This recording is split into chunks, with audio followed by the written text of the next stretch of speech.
Nous nous retrouvons aujourd'hui pour parler d'une chose commune à tous les camping-cars, mais aussi à certaines caravanes, les toilettes. Sur les véhicules de loisirs, nous retrouverons 3 types de toilettes. Chimiques à cassette, chimiques portatives ou sèches.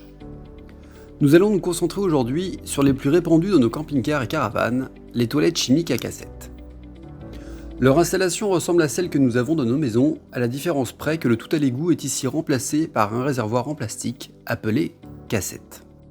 Une cassette dans laquelle il faudra au préalable verser un produit chimique qui aura pour but de dissoudre la matière afin de tout transformer à l'état liquide.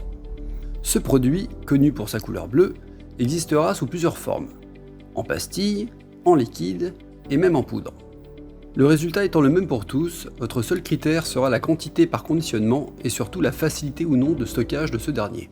L'utilisation des toilettes se fait de la façon suivante. Avant toute chose, il faudra allumer votre panneau de contrôle, puis mettre en route la pompe à eau. Ouvrez en grand la trappe de vos toilettes et installez-vous confortablement en pivotant à votre guise la cuvette. Important, pensez à utiliser un papier toilette spécialement conçu pour ce genre de WC.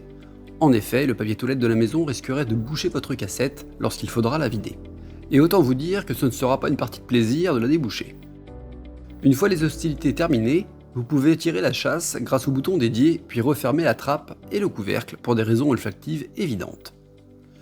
La question qui revient souvent est la suivante. Combien de temps il faut pour remplir ma cassette ? Et la réponse dépend uniquement de vous. Quoi qu'il en soit, une fois la cassette remplie, un voyant vous indiquera qu'il est temps d'aller la vider. Mais un simple coup d'œil par la trappe de la cassette et vous serez rapidement fixé sur la quantité qui s'y trouve. Viendra ensuite le moment le moins drôle, vider sa cassette. Bien évidemment, il faudra la vider dans des endroits dédiés, tels que les aires de service, les campings, des toilettes ou encore des stations-service.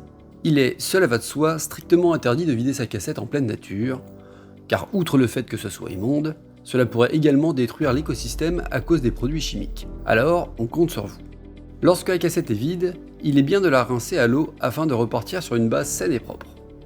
Une fois fait, il faudra y remettre le fameux produit dont on parlait en début de vidéo.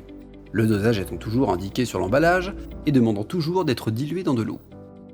Il ne vous restera plus qu'à remettre en place votre cassette en s'assurant qu'elle soit bien emboîtée dans le fond de son logement.